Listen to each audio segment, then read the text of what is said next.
본문은 교회란 무엇인가에 대한 질문에 대한 답이라고 볼 수 있습니다. 교회란 무엇입니까? 보통 세상 사람들에게 교회란 무엇입니까? 물어본다면 아마 십자가가 달려있는 어떤 건물들이 교회라고 말할 것입니다. 그런데 만약에 그것이 교회의 정의가 된다면 저희 교회는 단 한 번도 교회인 적이 없었겠죠.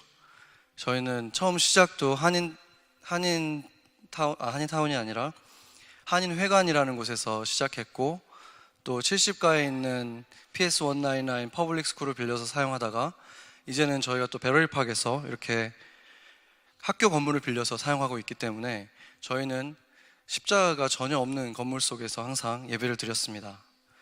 그리고 저희가 수요일날 예배는 그동안 또 목사님 댁에서 드렸었죠. 그러니까 가정집이었고, 또 지난주에는 저희 집에서 또 수요예배를 드렸습니다. 그러니까 그 교회가 건물이라면 저희 교회는 건물인 적이 없었지만, 또 교회가 건물이 아니라는 것을 분명하게 증거하는 것이 또 저희 교회라고 볼 수 있겠죠. 그래서 어디에서, 어떤 건물에서 모이는가 보다 더 중요한 것은 어떤 사람들과 누구와 어떤 목적으로 모였는가가 더 중요한 것입니다. 교회라는 이 말의 헬라어 원어는 이클레시아라고 하는데, 이 단어의 원래 뜻은 영어 표현에 가장 가까운 말은 assembly라고 할 수 있습니다. 그러니까 모임이라는 뜻인데, 그냥 모든 모임을 교회라고 하는 것은 아니죠. 바로 예수 그리스도의 이름 아래서 모인 곳을, 사람들이 모였을 때 그것을 교회라고 하는 것입니다. 그것은 근데 교회가 건물이 아니다, 사람들의 모임이다, 예수 그리스도의 이름으로 모인 사람들이다, 이것은 너무나 당연한 이야기입니다. 왜냐하면 만약에 그 교회의 정의를 우리가 성경에서 찾아야 한다면 성경 안에 있는 교회 중에 건물을 가졌던 교회는 단 하나도 없었기 때문입니다. 대부분의 교회들은 가정집에서 모여서 이 집 저 집을 옮겨 다니면서 같이 밥도 먹고 삶도 나누고 또 예배를 드리고 또 같이 기도했던 그런 공동체였습니다. 게다가 에베소에 있던 교회는 저희 교회처럼 두란노라고 하는 학교 건물을 빌려서 그곳에서 예배를 드렸었기 때문에 교회는 사실상 단 한 번도 건물이었던 적이 없었던 셈입니다. 그렇다면 교회는 무엇입니까? 오늘 본문의 23절을 보면 교회가 그의 몸, 그리스도의 몸이라는 말을 하고 있는데, 그것은 어떤 의미일까요? 그 전절의 22절을 보면 하나님께서 예수 그리스도를 교회의 머리로 삼으셨다, 이렇게 말하고 있기 때문에 우리는 자연스럽게 그런 그림을 그려볼 수가 있겠죠. 그 머리는 예수님이고 목부터 발까지는 교회, 그러니까 우리들인 그런 그림을 그릴 수도 있을 겁니다. 그런데 그것은 상징일 뿐 실제적인 의미를 우리가 정확하게 이해하기 위해서는 예수님이 머리라는 것이 어떤 의미인가, 그리고 우리가 몸이라는 게 어떤 의미인가, 그거를 구분해서 해석해 볼 때 더 정확한 의미를 알 수 있습니다. 에베소서 5장에 보면은 남편과 아내의 관계를 또한 머리와 몸의 관계로 또 비유하고 있는데, 같이 한번 읽어보겠습니다. 이는 남편이 아내의 머리됨이 그리스도께서 교회의 머리됨과 같음이니 그가 바로 몸의 구주시니라. 아멘. 이걸 들으면 남편분들이 약간 이렇게 우쭐해질 수도 있죠. 남편이 머리라고 하니까. 여기서 이 머리라는 의미가, 보통 우리가 뭐 머리가 좋다 그러면 이 명석하고 뭐 이런 걸 생각하잖아요. 그러니까 마치 남편이 모든 걸 생각해야 되고 판단해야 되고 두뇌 역할을 하는 거 아니냐, 이렇게 생각할 수도 있지만 당연히 그런 의미가 아니고 집안의 가장이다, 대표자다, 이런 의미라고 볼 수 있습니다. 대부분의 문화권에서, 특히 또 이 미국에서도 그렇죠. 그 여자가 결혼을 하게 되면 남편의 패밀리 네임을 따라가잖아요. 그러니까 남편이 그 가정의 대표라는 사실을 말해주는 것입니다. 그렇다면은 이제 교회로 다시 생각해 보면 교회의 머리가 그리스도다, 이 말은 바로 교회의 대표자가 되시는 분이 바로 그리스도시다, 이런 말이 되는 것입니다. 그리고 모든 가장이 기본적으로 그 가족 구성원들, 식솔들을 책임지고 또 양육하고 보호하는 역할을 하는 것처럼 예수님도 바로 그런 역할을 하실 것이다, 라는 말이 됩니다. 그 말이 포함되어 있는 구절이 에베소서 5장 29절 말씀인데 같이 한번 또 읽어보겠습니다. 누구든지 언제나 자기 육체를 미워하지 않고 오직 양육하여 보호하기를 그리스도께서 교회에게 함과 같이 하나니 우리는 그의 몸의 지체니라. 아멘. 네, 여기에서 양육하고 보호하기를 이렇게 되어 있는 것이 NIV를 보면은 feed and care for 이렇게 되어 있습니다. 그러니까 먹이고 또 이렇게 챙겨주는 것, take care of 해주는 것이 바로 예수님이 교회에 대해서 하는 역할이시다 이렇게 말하는 것이고, 킹 제임스 버전을 보면은 또 nourish and cherish 이렇게 되어 있습니다. 그러니까 주님께서 한마디로 그것을 공급하시고 양육하시고 또 보호하시고 결국에는 책임자가 되신다는 그런 말입니다. 제가 제 얘기를 잠깐 드리자면은 제가 목사님으로부터 이제 이 MMC를 맡아서 후임을 했으면 좋겠다 그런 얘기를 들었을 때 제 기분이 어땠을까요? 네, 조금 부담을 느꼈겠죠. 그때 제가 느꼈던 그 부담감이 굉장히 컸는데 그 순간, 그리고 이제 그 이후로 목사님하고 이제 또 제가 대화를 하고 할 때마다 제가 이제 많은 부담을 느끼는 것을 목사님이 보실 때 그때마다 목사님이 제게 몇 차례 해주셨던 말씀이 있는데 이렇게 말씀해 주셨습니다. 목회는 우리가 우리 힘으로 하는 것이 아니라 하나님이 하시는 것이다 이렇게 여러 차례 말씀해 주셨어요. 물론 목사님이 그 목회에 대해서 여러 가지 조언도 해주시고 좋은 말씀을 주셨지만 다른 어떤 말보다도 그 말을 들을 때 제가 큰 힘이 되었고 또 평안을 경험했습니다. 그리고 그뿐 아니라 제가 목사님에게 그 제안을 받기 일주일 전쯤이었는데 제가 말씀을 읽고 있었는데 구약 성경을 읽다가 여호수아 1장 5절을 읽기 시작하는데 5절에서 9절까지의 말씀이 마치 제가 성경책에서 읽고 있는 말씀이 아니라 하나님께서 제 가슴에다가 직접 그냥 부어주시는 말씀처럼 느껴졌습니다. 여러분도 그런 경험을 하실 때가 있을 텐데 그때 이것을 이제 레마라고 하죠. 그때 말씀이 이와 같습니다. 제가 읽겠습니다. 내 평생에 너를 능히 대적할 자가 없으리니 내가 모세와 함께 있었던 것 같이 너와 함께 있을 것임이라. 내가 너를 떠나지 아니하며 버리지 아니하리니 강하고 담대하라. 너는 내가 그들의 조상에게 맹세하여 그들에게 주리라 한 땅을 이 백성에게 차지하게 하리라. 아멘. 여러분, 며칠 있으면 그 날짜로부터 며칠 있으면 제가 받게 될 그 어마어마한 그 소식, 그 제안을 제가 마음속으로 준비하기 위해서 성경 전체에서 이보다 더 필요한 말씀이 있었을까요? 그 당시에 제가 이 말씀을 읽었을 때, 그것이 제 가슴에 담겼을 때는 제 삶의 현실에 이 말씀이 구체적으로 적용되는 것은 아무것도 없었습니다. 그러나 그것이 하나님이 나에게 주신 말씀이라는 걸 알았기 때문에 제 아내와도 그 경험을 나누었습니다. 이 말씀을 읽어주면서. 그런데 바로 며칠 후에 목사님께서 저를 부르셨고 저는 하나님이 주신 이 말씀의 의미를 그때 깨달으면서 전율을 느낄 수밖에 없었습니다. 인간적으로 보자면 30년 동안 주의 종으로 사신 분과 불과 5년 정도 부교역자의 경험밖에 없고 아직 전도사인 저는 비교조차 불가능한 그런 차이가 있는데 그분의 자리에 제가 선다는 것은 얼마나 큰 부담이겠습니까? 그러나 하나님께서는 제가 느낄 그 부담과 그 두려움을 미리 아시고 일주일 전에 그 약속의 말씀을 저에게 부어주신 것입니다. 여러분, 우리가 믿고 예배하는 그 아버지 하나님은 바로 그런 분이십니다. 그랬기 때문에 제가 목사님께서 오랜 경험 동안에 저에게 주신 가장 중요하다고 말씀해 주신 것, 너가 하는 것이 아니라 하나님이 하시는 것이다. 내가 한 것도 아니고 하나님이 하셨다. 그 말씀과 또 하나님께서 일주일 전에 저에게 내가 너와 함께 할 것이다 라는 이 말씀 때문에 제가 이렇게 담대하게 이 자리에 설 수 있는 것입니다. 제가 만약에 이 놀라운 교회, 이 MMC의 후임으로 서는 것이 하나님이 결정하신 것이라는 것을 믿지 못했다면, 그냥 사람의 판단으로 이루어진 것이라고 생각했다면 아마 한동안 고민 속에서 잠도 이루지 못했을 것입니다. 물론 오늘 아침에도 제가 3시 반에 일어나기는 했지만 그것은 기대에도 같이 있었고 두려움이라기보다는 설레임이라고 해두겠습니다.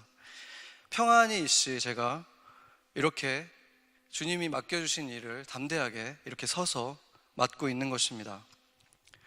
왜냐하면 교회는 제가 제 능력으로 해나가는 어떤 비즈니스가 아니라 머리 대신 그리스도께서 이끌어 가실 그분의 몸이기 때문인 것입니다. 그렇다면 구체적으로 교회가 그의 몸이라는 것은 어떤 의미일까요? 교회가 그분에 속해 있다, 그분에게 연결된 어떤 일부분이라는 그런 뜻입니다. 아까 지체라는 말이 나왔는데 교회에 익숙하지 않은 분들은 지체라는 말이 무슨 뜻인가 궁금하실 겁니다. 지체라는 말은 몸의 일부라는 뜻입니다. 장기라는 뜻일 수도 있고 손이나 이런 몸의 일부분이라는 뜻이죠. 그것은 무슨 말이냐면 우리는 하나님이 들고 계신 어떤 도구 같은 게 아니라는 거예요. 그게 붓이든 망치든 뭐든지 간에 하나님의 손에 들려있는 무엇이 아니라 바로 하나님 손 자체라는 것입니다. 우리가 바로 그런 존재이기 때문에 우리가 깨닫게 되는 것은 주님께서는 우리가 느끼는 기쁨을 그분도 느끼시고 우리가 느끼는 아프심을 그분도 똑같이 같이 경험하신다는 그런 의미가 됩니다. 사도행전 9장에 보면은 여러분이 잘 아시다시피 아직 사울이었던 바울이 다메섹 도상에서 예수님의 그 빛에 압도되어서 엎드려져 있을 때 예수님께서 사울에게 이렇게 말했습니다. 사울아 사울아 내가 어찌하여 나를 박해하느냐. 사울은 아마 억울했을 것입니다. 내가 언제 예수님을 박해했습니까? 한 번도 만난 적도 없는데. 예수님은 그때 이미 승천해 계시지 않았습니까? 그런데 예수님이 그 말씀을 하셨다는 것은 바로 교회가 예수님의 몸이기 때문에 교회가 겪고 있는 그 고통, 그 박해를 예수님께서도 똑같이 그분의 몸을 통해서 경험하고 계셨다는 그런 말이 되는 것입니다. 그래서 여러분이 만약에 그냥 이곳에 손님으로 와 계신 분들이 아니라 예수 그리스도의 몸의 일부라면 그것은 여러분에게도 해당하는 말입니다. 여러분이 삶에서 겪는 모든 고통의 이유를 당장 다 이해할 수는 없겠지만 한 가지 확실한 것은 그것은 여러분 혼자 겪고 있는 고통이 아니라 주님께서 그 길에 함께 걸으시며 함께 그 고통을 같이 당하고 계신다는 그런 말입니다. 그리스도의 몸이라는 또 다른 의미는 보여지는 존재라는 뜻입니다. 다시 말하면 기독교에서 인간은 영혼, 육의 존재라고 할 수 있죠. 그런데 영혼은 보이지 않는 영역이잖아요. 그리고 몸은, 육은 보이는 영역입니다.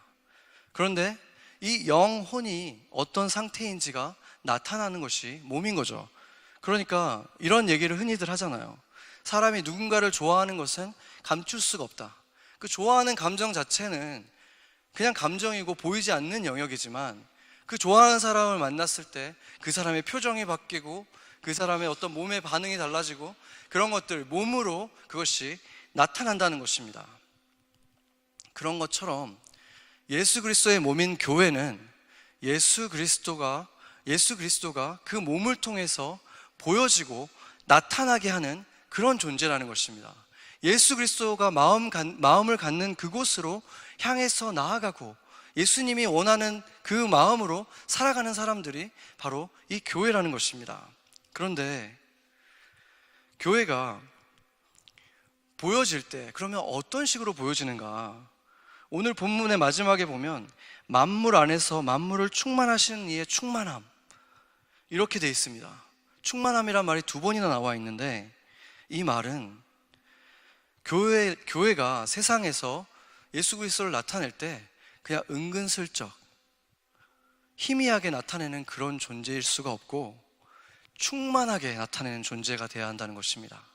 너무나 분명하고 너무나 선명해서 저 사람들은 교회구나, 저 사람은 예수 그리스도의 사람들이구나, 이것이 분명하게 드러나는 것이 바로 지금 예수님께서 말씀하시는 만물 안에서 만물을 충만하게 하는 충만함이라는 의미가 됩니다.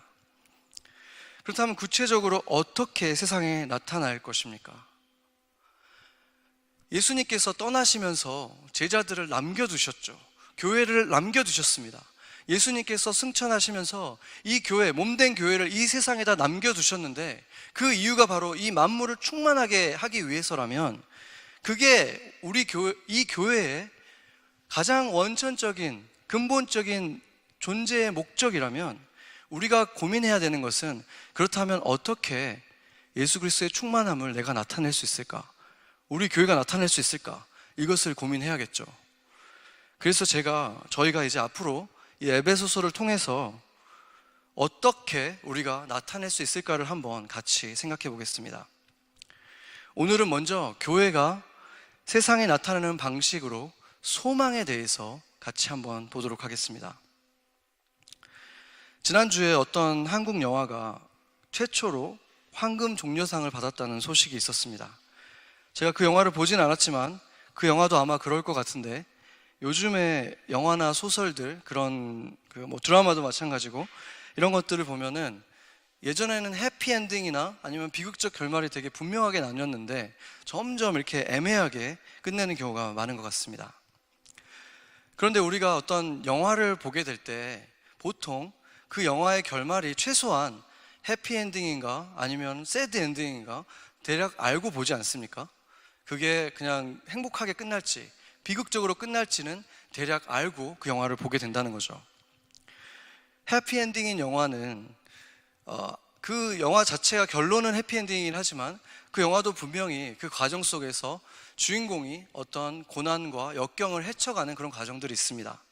그래서 그 역경의 시기를 보면은 오해를 받고 억울한 누명을 쓰거나 그런 지지부진하게 전개를 되다 보면 보는 사람들도 막 답답해지고 막 불안해지죠. 그렇지만 그럼에도 불구하고 우리는 그 끝을 알고 있잖아요. 끝이 해피엔딩이라는 것을 알고 있기 때문에 그런 순간에도 우리는 조금 지나면 이게 통쾌하게 반전이 일어날 거야, 문제가 해결될 거야, 이것에 대한 믿음을 가지고 있게 되죠. 그렇기 때문에 즐길 수 있게 되는 거예요. 그게 바로 소망입니다.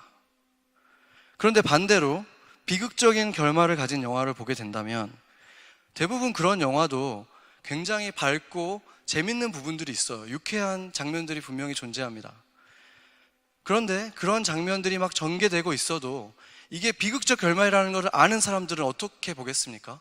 아무리 밝고 막 이렇게 분위기가 그래도 저 착해 보이는 사람이 분명히 배신을 할 거야, 그래서 완전히 이렇게 반전이 일어날 거야, 이렇게 생각하게 되죠. 그러니까 유쾌한 장면 속에서도 그걸 그냥 기뻐하면서 순수하게 받아들이지 못하고 의심하면서 서캐스틱하게 계속해서 긴장하면서 보게 되겠죠. 그 기쁨을 다 누리지를 못한다는 거예요. 그게 바로 소망이 없다는 것이 됩니다. 이처럼 이야기의 결론은 이야기의 전체적으로 계속해서 지속적으로 영향을 끼칠 수밖에 없고, 결국에는 이 영화가 아니면 이 이야기가 어떤 이야기인가를 정의하게 된다는 것입니다. 노벨상 수상자인 데니얼 카너만이라는 분이 어떤 조사를 했는데, 저희도 들어보면 아마 보통 수긍이 가실 거예요. 근데 이분은 이제 그것을 과학적으로 증명을 한 것입니다. 인간은 자신이 실제로 경험한 그 모든 것들을, 그것을 평균을 가지고 내가 이런 것을 경험했다, 이렇게 자신이 느끼지 않고, 자신이 경험한 것 중에서 가장 충격적이었던 것, 아니 가장 고통이었던 것, 그것과 내가 가장 최근에 경험한 것, 가장 마지막에 경험했던 그 두 가지를 평균 낸 것을 가지고 내가 이러한 경험을 했다라고 기억하게 된답니다. 이분이 이제 그것을 밝혀내면서 그 규칙이라는 이름을 줬는데, 정점과 종점의 규칙이라고 합니다. 그러니까 가장 정점에 달았을 때 그 느낌과 가장 마지막에 경험했던 그 느낌, 그 두 가지를 가지고 자신의 그 경험을, 자신이 어떤 경험이었다는 정의를 내리게 된다는 것입니다. 그것을 한번 영화에 대입을 해보죠. 그러면 그 영화 속에서 가장 충격적이었던 어떤 사건이 있잖아요. 영화 속에는 항상 그 느낌과 영화의 결말에서 느껴지는 그 두 가지 느낌을 평균 낸 것이 이 영화는 이런 영화야 라고 정의를 내리게 된다는 거죠. 그리고 그것은 우리의 인생과도 별로 다르지 않습니다. 우리의 인생에서 가장 충격적인 것은 무엇일까요? 대부분의 사람들이 그 고통의 지수를 판단을 해보면 대부분의 사람들이 가장 큰 고통을 느끼는, 인생에서 가장 큰 고통을 느끼는 것이 모두 사랑하는 사람들을 잃었을 때입니다. 그것이 배우자든 연인이든 아니면 자녀 또는 뭐 부모일 수도 있고 그런 가족들의 죽음을 경험할 때 그것이 가장 큰 충격이 되고 가장 큰 아픔이 되는 것입니다. 그리고 대부분의 사람들의 인생의 마지막에는 어떤 걸 느낄까요? 인생의 마지막에 느끼는 고통은 이제 자기 자신의 죽음에 관한 것인데, 먼저는 죽음으로 가는 그 과정 속에서 자신이 할 수 없는 것이 점점 많아질 때, 이제 화장실도 자기 스스로 갈 수 없는 상황까지 오게 되는 그 속에서 느끼는 고통, 그리고 그 마지막 순간에 정말로 끝나게 되는 그 죽음을 경험할 때 그 고통인 것입니다. 그러면 결국에 인생이란 이 두 가지 죽음에 대한 경험들, 내가 사랑하는 사람의 죽음과 나의 죽음, 이것이 마지막 경험이고 그 앞의 것이 가장 충격적인 고통이기 때문에 이 두 가지의 평균 값이 인생의 결론이 된다는 것입니다. 그래서 만약 죽음이 사람들의 이야기의 끝이 된다면 그것은 참으로 고통스러운 결론으로 이어집니다. 모든 인간은 그 인생이 어떤 인생이었든 어떤 삶을 살았든 누구나 호흡이 멈추는 그 순간에 결국에는 이렇게 비극적으로 마치게 된다는 것입니다.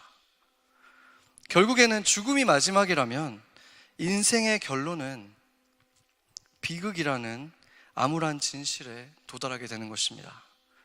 그래서 인생은 그 자체가 비극입니다. 한두 명이나 소수의 사람들에게만 해당하는 것이 아니라 인류 전체에 해당하는 이 잔인한 인생에 대한 정의를 그냥 받아들일 수는 없지 않습니까? 그러면 너무 우울해지잖아요. 그래서 자연히 세상의 많은 지혜자들은 이 진리를 무시할 수 있는 방법들이나 아니면 미화할 수 있는 세련된 방법들을 제시하고 있습니다. 그러나 그것이 아무리 그럴듯해도 결국에는 치료 방법이 없이 죽어가는 사람에게 몰핀 그 마취제를 계속 주사하는 것과 다를 바가 없지 않습니까? 그렇다면 그리스도의 몸이라고 하는 우리들의 결론은 어떻습니까? 오늘 본문 20절을 보면 아버지께서 그리스도를 죽은 자 가운데서 살리셨다, 이렇게 말했습니다. 아버지께서 죽은 자 가운데서 살리셨다라고 증거하셨습니다. 여러분은 그것을 믿으십니까? 아버지께서 그리스도를 죽은 자 가운데서 살리셨다는 그 사실이 믿어지십니까? 그렇다면 여러분에게는 그 생명이 있는 것입니다. 그것이 믿어진다면 우리가 처음에 사도신경을 고백했던 것처럼 몸이 다시 살고 영원히 사는 것을 믿는다는 것이 됩니다. 그렇다면 이야기는 완전히 달라집니다. 우리의 인생의 끝은 결코 비극이 될 수 없는 것입니다. 이것은 지옥과 천국의 차이만큼 다른 것입니다. 그렇기 때문에 우리의 인생의 정의 자체가 완전히 달라지는 것입니다. 생각해 보십시오. 이것은 우리 인생의 정점과 종점이 달라지는 일인 것입니다. 우리가 그 사실을 믿는다면, 우리가 그리스도 안에서 죽은 자 가운데서 살림을 받을 것이고 우리 안에 영생이 있다는 사실을 믿는다면 결국 우리 인생의 가장 충격적인 사건은, 사랑하는 사람을 잃은 것보다 더 충격적인 사건은 그 비참한 결말을 향해서 가고 있던 내가 예수님이 나를 위해서 십자가를 지시고 거기서 하신 그 일 때문에 내가 구원을 얻어서 하나님의 자녀가 된 그 사건이 되는 것입니다. 그 사건이야말로 가장 충격적인 사건이 되는 것입니다. 그리고 내 인생의 마지막은 그렇게 나를 위해서 십자가 지셨던 그분을 드디어 얼굴 대 얼굴로 만나게 되는 그날이 되는 것입니다.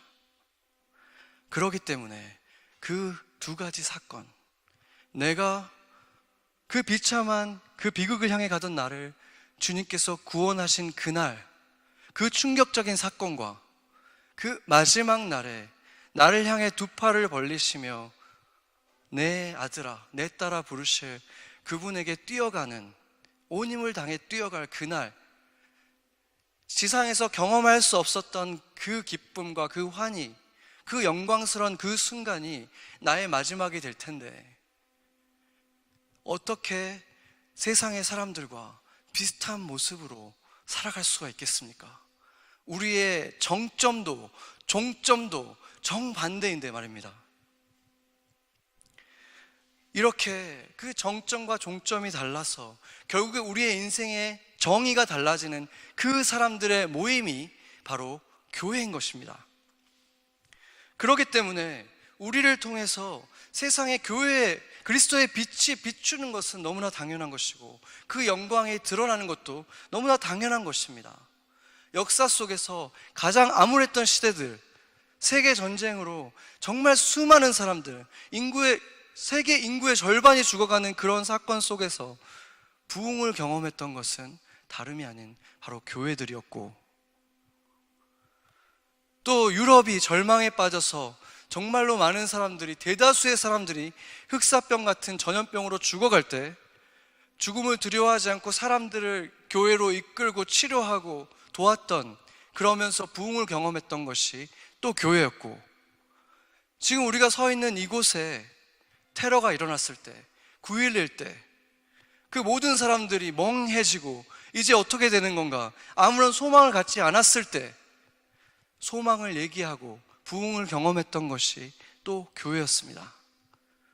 그것은 바로 이 교회가 세상에 소망을 두지 않은 유일한 사람들의 모임이기 때문인 것입니다. 여러분은 그것을 믿으십니까? 그것을 믿는다면 우리의 남은 인생은 이미 승리한 경기에서 뛰는 선수처럼 우리의 발걸음은 가볍고 즐길 수 있을 것이고, 해피 엔딩을 알고 시작한 영화처럼 아무리 답답하고 이해 안 되는 상황 속에 있을지라도 결국에는 그 시간이 지나 통쾌한 결말이 올 거라는 것을 알기 때문에 소망을 잃지 않을 것입니다. 그런 사람들의 모임이 어떻게 세상의 모임과 비슷할 수라도 있겠습니까? 소망이 있는 우리의 모임은, 이 교회는 세상에 이렇게 그리스도를 나타내는 것입니다.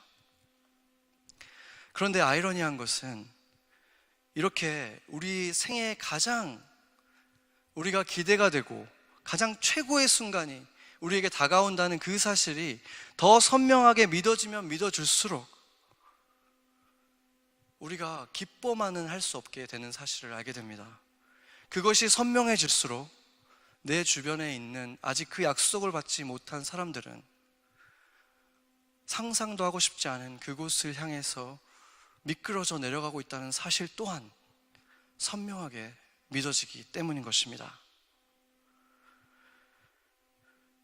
그래서 교회는 소망을 우리만 그냥 간직할 수가 없고, 그 소망을 다른 사람들에게 비춰주고 보여주고 끌고 와서 보라고 하는 그런 사람들의 모임이 되는 것입니다. 예수님께서는 우리가 생각할 때 아까 말했듯이 인생이란 참 비극이구나, 결국에는 정말 비참하게 끝나는구나, 그렇게 바라봤지만 예수님께서는 인간들이 정말 가게 되는 그곳은 그것보다 더욱더 참혹한 곳이다라고 말하고 있습니다. 우리가 정말 힘든 상황이 올 때는, 인간이 정말 견딜 수 없는 상황까지 올 때, 그때는 바로 분에 차서 이가 갈리게 되죠. 그런데 예수 그리스도를 알지 못하면, 예수 그리스도께 나오지 못하고 약속을 받지 못하면 바로 슬피 울며 이를 가게 되는 그곳으로 향해 가게 된다는 그 이유 때문인 것입니다. 그곳은 괴로움과 고통이 끝이 없는 곳이라고 했습니다. 그래서 인생의 그 비극적인 결말은 그것은 시작에 불과할 뿐 더 충격적인 고통이 기다리고 있다는 것입니다. 그런 진실 앞에 우리의 마음은 무거워질 수밖에 없습니다. 소망을 가진 교회는 그때 내가 어떻게 이 소망을 보여줄 수 있을까 고민하게 되고, 어떻게 하면 이 소망을 더 나타낼 수 있을까 더 열심히 그 소망을 나눠주는 일을 할 수밖에 없다는 것입니다. 올해로 우리 교회가 사우스다코타 땅을 가게 되는 게 12회째 가게 됩니다. 그 사우스다코타 땅을 정의를 하자면 한마디로 소망이 보이지 않는 곳입니다.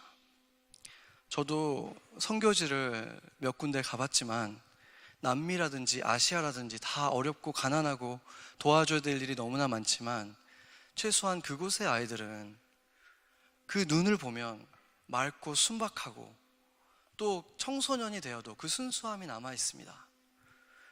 그런데 이 사우스다코타의 아이들은 10살만 되면 이미 그 얼굴에 죽음이 드리워집니다. 그 아이들이 소망을 보지 못하기 때문에 그런 것입니다. 그곳에 있는 어른들, 청소년들 누구 하나 결국에는 자기들도 그렇게 된다는 사실밖에는 보여줄 것이 없어서 소망이 보이지 않기 때문에 그곳이 영적으로 가장 어려운 선교지가 되는 것입니다. 그런데 제가 작년에 이제 9년 만에 제가 9년 만에 그곳을 방문하게 됐습니다. 그런데 제가 9년 만에 간 그곳에서 주님께서는 우리에게 소망을 보여주셨습니다. 매년 우리와 함께했던 제이런이라는 아이가 있었습니다. 사이먼 목사님이 입양을 해서 키웠던 아이인데, 그 아이는 술이나 마약을 전혀 하지 않았고, 작년에 저희가 만났을 때 이제 하이스쿨 시니어였는데 이미 다른 주의 어떤 학교에 장학생으로 또 선발이 되어서 지금 이미 대학생이 되어 있습니다. 바로 그 땅에서 태어났고 자랐지만 다른 모습이 될 수 있다는 것, 소망이 있다는 것을 보여주는 그런 아이가 나온 것입니다.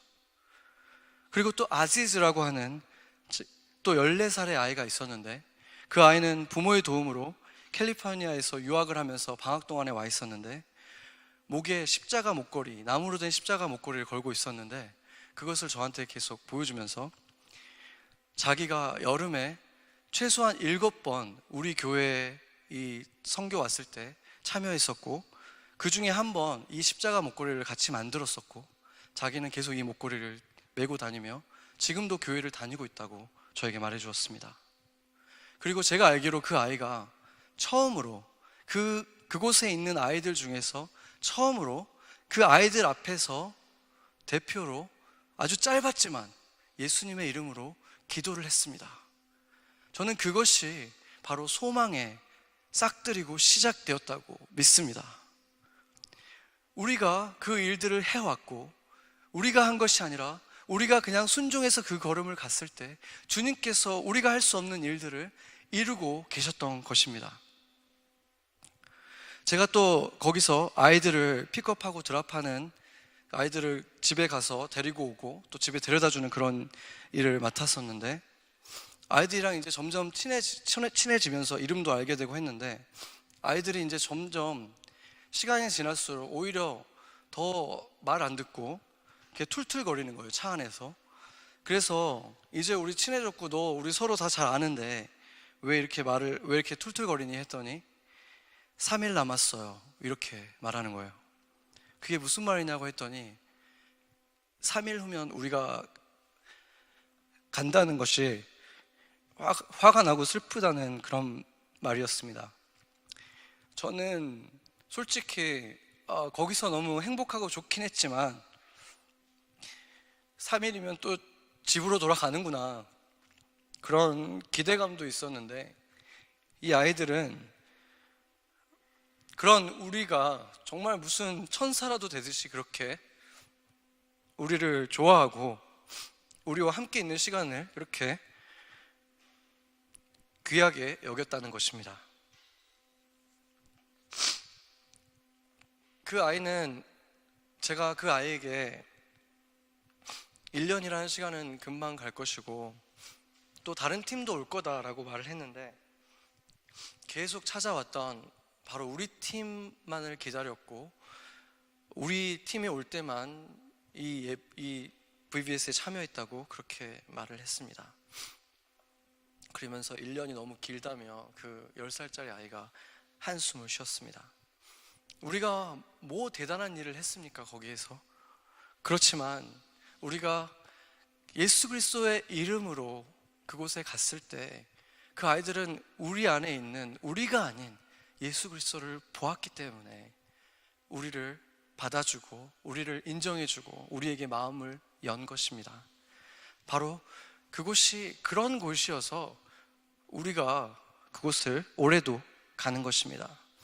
그 터프한 아이들이 그렇게 정말 방치되어 있고 정말 그런 아이들인데도 불구하고 우리 아이들이 그 아이들과 있을 때 그 아이들이 이 애들을 얼마나 귀하게 생각해주고 마치 하늘에서 내려온 천사 애들을 이렇게 존귀하게 대하듯이 그렇게 대하는 모습을 보면서 우리 아이들에게도 힐링이 되고 그 아이들에게 같이 힐링이 되는 정말 천국을 경험했습니다. 작년에 제가 또 어린 아이들에게 제가 청소년을 맡았었지만 어린 아이들과 전체 예배에서 말씀을 전할 기회가 한 번 있었는데, 솔직히 아이들은 거의 듣지 않았습니다. 그런데 그 한 아이 옆에 앉아있던 어떤 여자분 한 분이 제가 설교를 하는 동안에 계속 우시는 거예요. 그래서 알고 보니까, 나중에 들어보니까 그분이, 저는 부모인 줄 알았는데 소셜 워커였고, 몇 년 전 우리 팀 중에서 누군가가 사형리를 들고 전해줬는데, 그때 예수님을 믿어서 지금 저희가 방문하고 있는 그 오해 목사님의 교회, 그 교회는 직계 가족들을 빼고는 성인이 5명도 채 되지 않는 그런 교회인데, 그 교회에 지금 그분이 계속 출석하고 있다고 그렇게 저에게 말씀해 주시면서 우리로 인해서 예수님을 믿게 됐다고 감사를 표했습니다. 그러한 일들이 그 땅에서 일어나고 있기 때문에 우리가 그곳을 가야 하는 것입니다. 제가 그곳에서 총 5번의 예배를 우리 청소년 애들, 중고등학생 애들과 드렸는데, 그 예배 계속 오지는 못했어요. 그 동생이 막 갓난 아기였기 때문에 아이를 보느라고 몇 번 빠지긴 했지만 계속 우리에게 올 때마다 너무 예쁜 미소를 지어주고 우리 주변을 맴돌던 또 아이가 있었죠.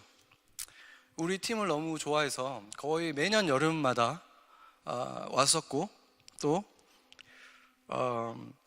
이제 14살이 되어서 아주 어렸을 때부터 참여를 했는데 저에게 몇 번을 그 말을 해줬어요.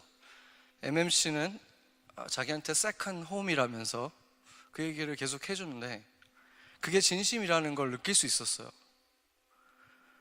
근데 그 아이가 우리가 이제 떠나기 전날에 저희에게 와서 너무 기뻐하면서 뉴욕을 방문할 수 있다고 말해줬어요. 그리고 작년 여름에 뉴욕에 왔었고 저희 교회에서 같이 예배를 드렸습니다. 그런데 그 아이랑 이제 같이 시간도 보내고 여기서 정말 천국에 온 것처럼 기뻐하더라고요. 그리고 목사님 댁에서 같이 바베큐도 하고 했는데 다시 그 땅으로 돌아갈 것을 이렇게 가고 싶어 하지 않는 그런 표정을 보면서 마음이 많이 아프기도 했어요.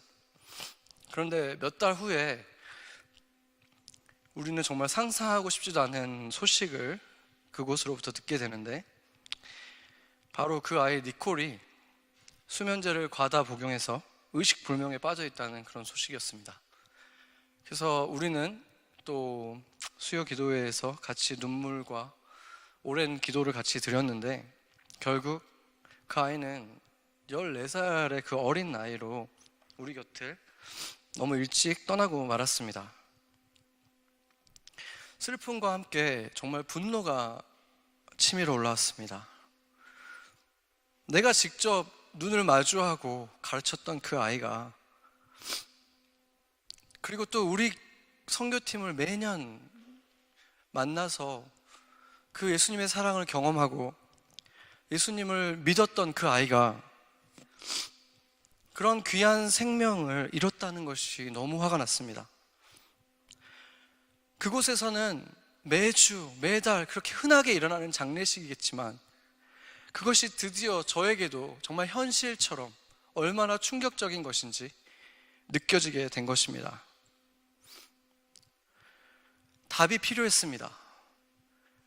내가 다 이해할 수는 없겠지만 그냥 어느 정도라도 내가 받아들일 수 있는 답이 필요했습니다. 왜냐하면 거짓된 그 소리들이, 속삭임들이 있다는 것을 알았기 때문입니다.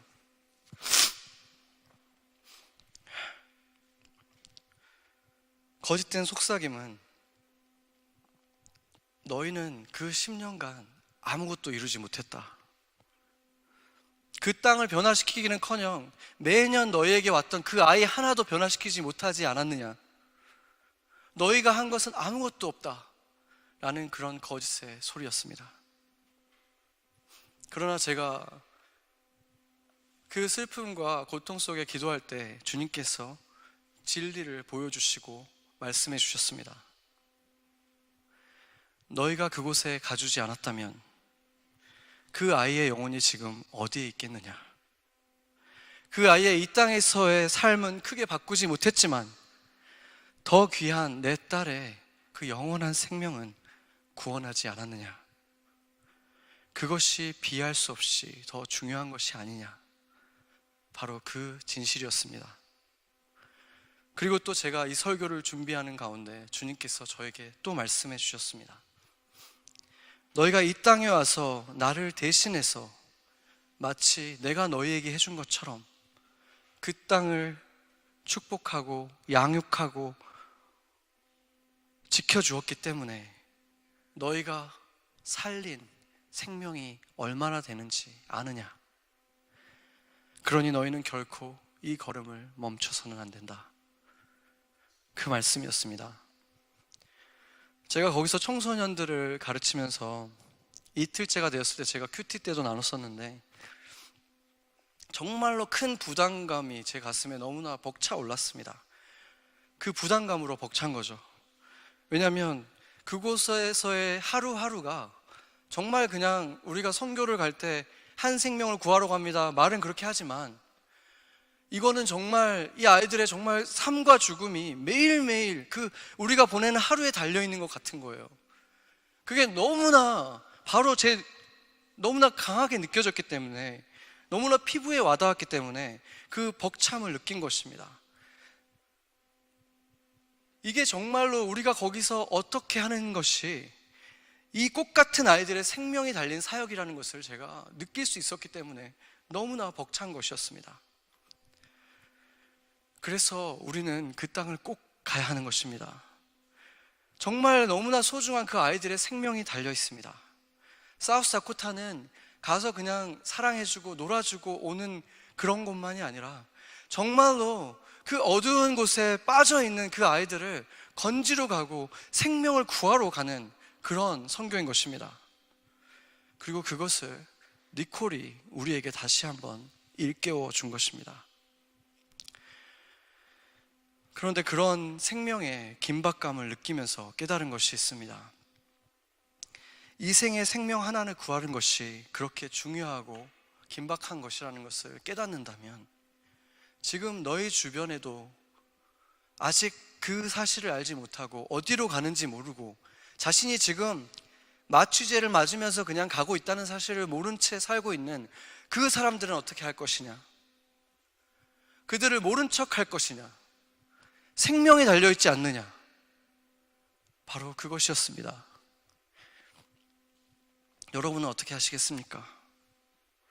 그냥 그들과 함께 눈을 감아버리고 그냥 종착점 못 본 척 하시겠습니까? 아니면 이제 눈을 뜨고 진실을 얘기해 주시겠습니까? 우리에게 찾아올 그 가장 영광스러운 최고의 날을 생각하면서 이 날이 그에게도 주어질 수 있다는 그 사실을, 그 복된 소식을 전하면서 살지 않겠습니까? 이것은 생명이 달려있는 문제입니다.